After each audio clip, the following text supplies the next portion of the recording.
Hey, buddy. How's everybody doing today? Rudy, Alpha Investments. Interesting topic today. I just want to read you guys this interesting question I want to discuss with everybody. Simply put, Dear Rudy! Giggity. With a lot of stores that went bankrupt in 2017 and a lot of card stores that went bankrupt in 2020, what is the impact of bankruptcy and businesses failing on the market, the long-term movement of the market? It's got a couple bullet points here, and investors and the health of the game. I think it's actually a very good question, actually. So that's pretty much the whole question. So this gentleman pretty much says, Rudy, look, 2017, a lot of stores failed during that dark era. And then Magic boomed in 2018, 2019, and in 2020.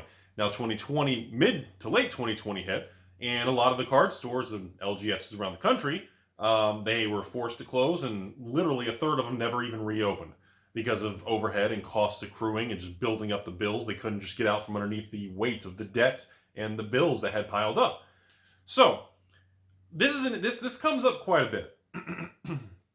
For those of you who are not big into finance, capitalism, bankruptcy, wealth, and everything, this is really going to be a video that's going to probably just make you dislike me even more, but it needs to be discussed in a very blunt way that, simply put, most people aren't willing to discuss with you all. So let me explain how this stuff works, and let me tell you a bunch of information that's probably going to make you cringe and kind of make you go, oh God, that's okay, and that's okay. Seriously, that's okay. All right, first you need to understand, I want to touch on this lightly.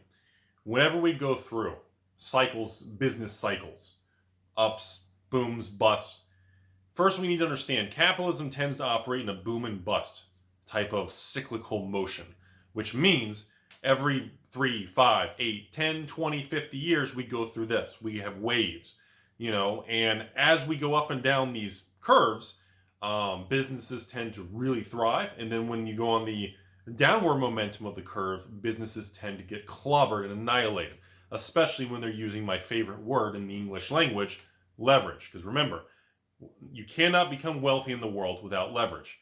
You also, literally the word leverage was involved in every single bankruptcy case. Period.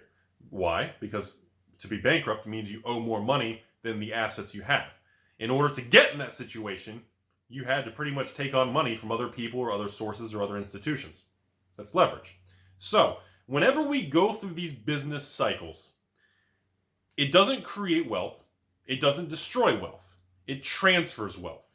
And that's the nastiest part of any form of just industry. And today we're focusing on just Magic, the Yu-Gi-Oh-ing as we poke your mom. So today in Magic the Gathering, when we go through these cycles and we have booms and busts, a lot of money doesn't just get created in the world of Magic. A lot of money doesn't go to zero. It gets moved around. So now when we talk about stores that tend to go out of business, people always say, well, Rudy, paper magic's going to die. These stores can't make it. The glory days are done. Well, this is where most of you will really dislike someone like me for admitting and discussing it, but let me explain this. Every time stores fail, if the store had any inventory or assets left over, those assets and inventory tend to be bought up by a bigger fish. For example, if I went bankrupt today and I have X amount of millions in Magic, I can guarantee you there would be contacts from some individual investors that I can name firsthand, and also a couple large stores that would contact me saying, hey, I would like to meet with you and buy whatever inventory you have, and we would negotiate the price because they would want to obtain that inventory. And that's where the definition of wealth transfer comes in. So that goes to kind of the next thing. The more people starting a business, looking at you, Pokemon, the more people trying to just leverage up, start their own little thing, that tends to be good long term because the market knows, and the people who are more experienced in the business world know, and business owners, that, again, 70% of all collectibles, LGSs, anyone in that sector will fail. 70%. Some people say it's as high as 90% in 2020, but I'm standing with my 70% of all local game stores fail. And I'm going to stay with that. I've used that same percentage since I started the channel 5 years ago, but I'm still thinking it's within that. Some people think it's worse because of 2020, but let's just keep it the same. Remember, when those businesses fail, if they do have inventory, that inventory just gets transferred. It doesn't get destroyed, it doesn't go to zero, it doesn't damage and ruin Papa Hasbro. You know, all these hot takes and dramatic opinions. I mean, I would like to give you guys all these wild stories with it, but that's really not what happens. Kind of the reality many times is more, well, that makes sense, or, oh, well, that's interesting, but that makes sense. You know, that's really kind of how the real world works. So, for example, in 2020, and you guys can look back on the channel, in the last 12 months, especially earlier in the year, there was a lot of videos and a lot of Rudy buys out stores and collections, and that's been going on since I started publicly disclosing that on this YouTube channel since 2016. You know, that's been going on for years. And no, when stores fail, bankruptcy and collapse of small businesses, that money doesn't just evaporate. Now, usually what happens, and this is kind of even the worst part, most of these newer businesses that are failing, and when I say newer, I usually mean a business that's been around for usually like 1 or 2 years or less. Usually these businesses that are new, kind of noobs, they're newbies, you know, they don't really have any assets. They don't really have any collateral. They tried to either storm out of the gate with their pitchfork and guns blazing. They really wanted to be a hero, and it just doesn't work that way.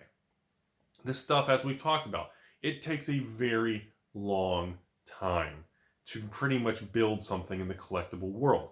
The true people who really make the big wealth, not make money, I didn't say make money, I said people who really make and create and build wealth. There's a difference between making cash today to go out to Taco Bell with me, or to create wealth for years from now.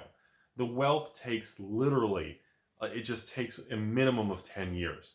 And you know, it's kind of funny because some of these other co-workers I used to have when I had my real job back in 07, 08, when everything went to hell.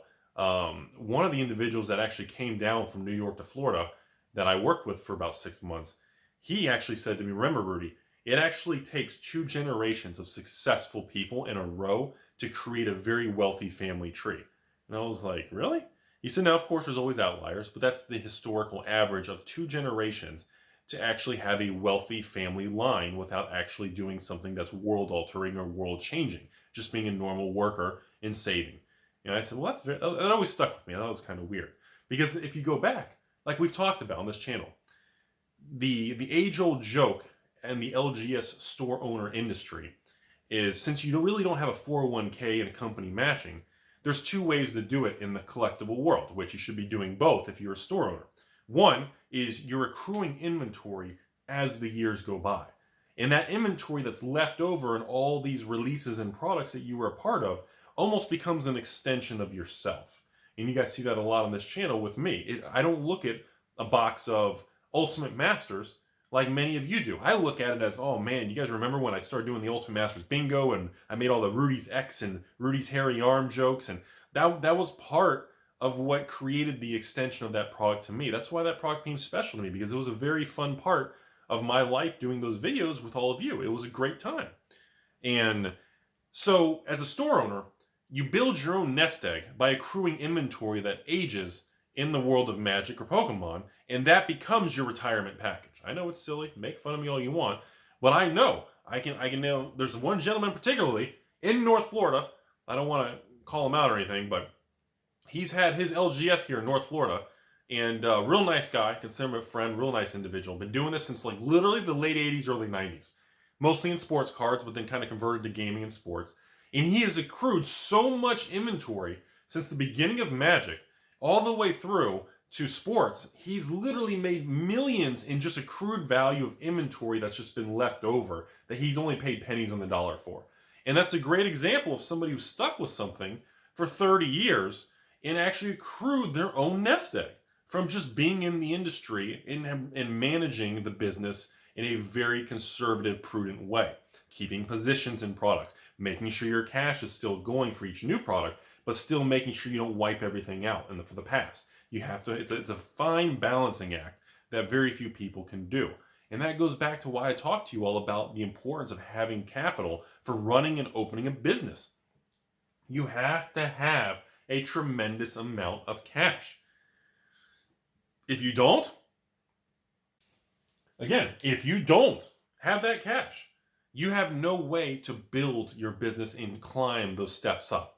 So when we go back to the original question from this gentleman about bankruptcy and stores shutting down and all this, I look at it from more of a cold perspective, because whenever someone says their LGS shut down, I have like a whole parchment scroll of questions that I say, okay, here's Rudy's questions. I'd like to go down my pirate scroll here, and I'd like to ask you, why do you think this happened? Were you undercapitalized? Were you running thin? Were you barely in business before 2020 hit? Was there something else going on? Did you have bad employees, or were you not managing the money good?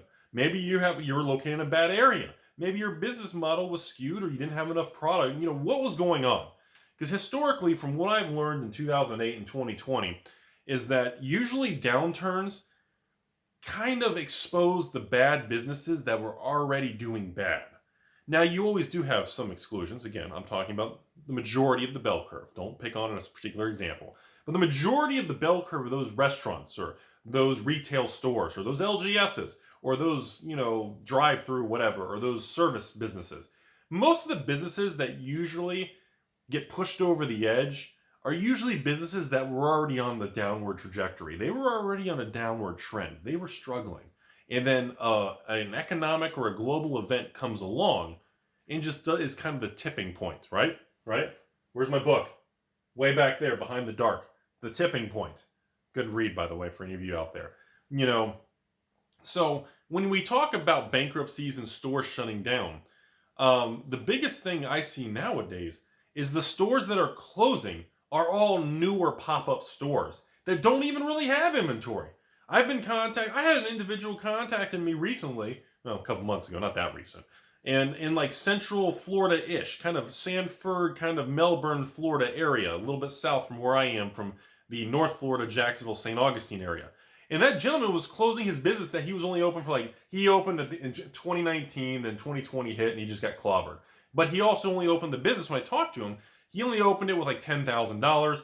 He paid his overhead, deposits, utilities, internets, and phones, and got everything hooked up, signs on the road, one little employee, got his little inside decorated, got little bit of inventory. But when he went out of business, and he was talking to me, I said, well, what do you actually have that you can sell? Try to stay in business. Is it possible for you to kind of stay solvent?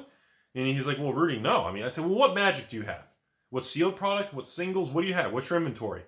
If you're done. And he goes, well, I have like one booster box from each of the recent standard sets, and I have some standard single cards from some collection trade-in locally. And I was like, okay, you've been in business for a year. So immediately what I'm thinking is, okay. And then by the way, I did ask him, I said, well, do you have any sealed Pokemon products or anything from last year or year before? Or he goes, no, I didn't. I'd buy like one case and I'd flip it all locally, or sell individual packs in the store, or sell it on eBay and make $5 or something. I was like, okay. That goes back to the Timmy's Emporium video. And it's one of these scenarios where it's, okay, so you're insolvent, you're out of money, your credit cards are maxed out, and you don't even have any inventory that you can use to raise capital. When I hear of a store that carries Magic, and they have one box of each set, 36 packs, whether the box is sealed or not, it's indifferent. They have 36 packs of 4 different Magic boxes. So their entire Magic inventory is like $500. That's a problem. That's a problem. That tells me immediately, without you admitting to me, that you were undercapitalized from the beginning. Because there's no reason for it to be that razor thin. Because what if you have a client or a customer that comes in locally and wants to buy a sealed box or a whole case and looks for a little bit of a discount? You're selling a booster box for $100, and he goes, well, can I have a sealed case for $95 a box? And you can't even fulfill that order, so he walks out the store.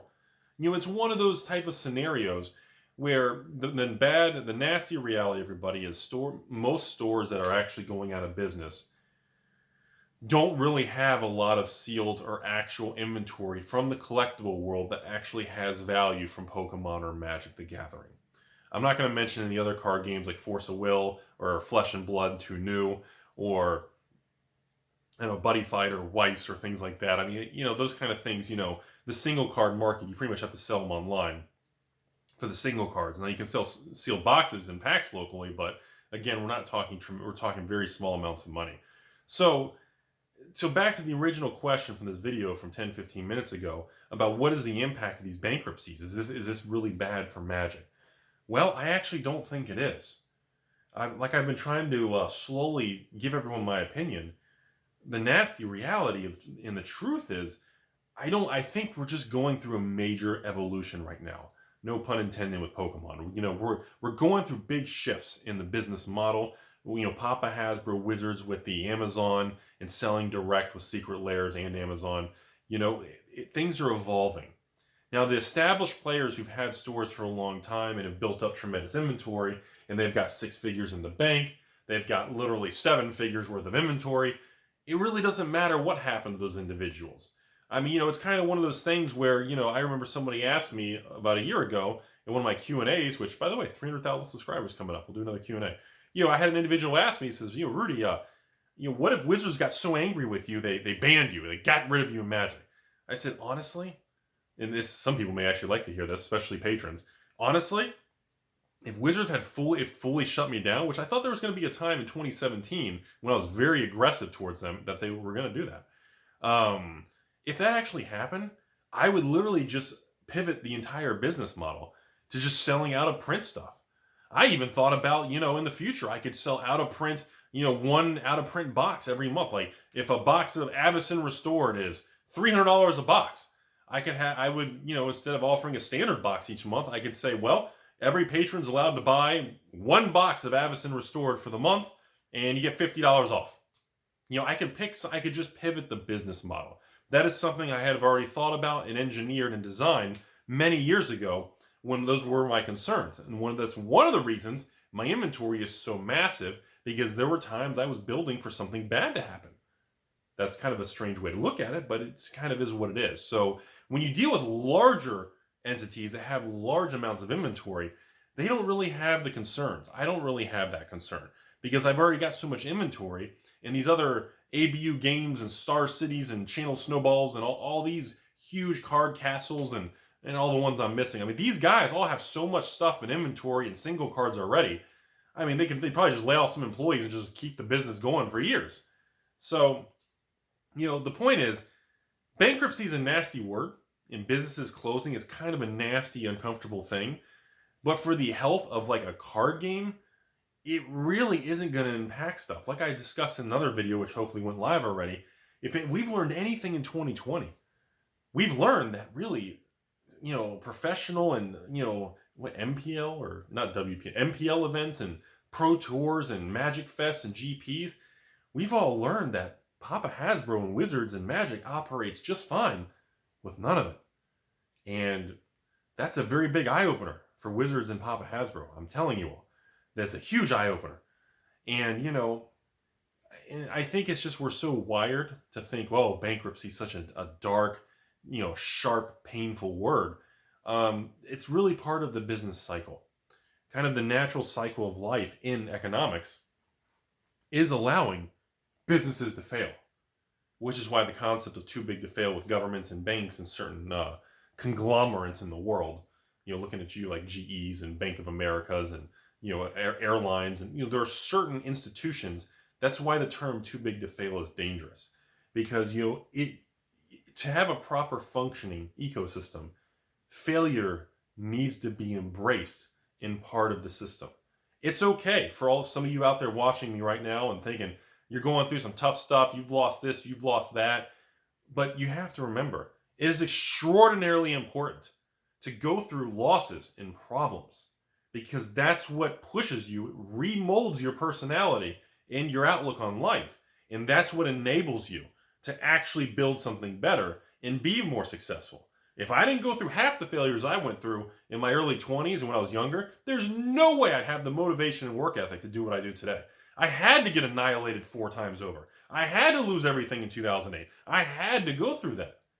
And that's something that everybody needs to kind of rewire and understand that, bankruptcy and failures and businesses closing are not considered negative all the time.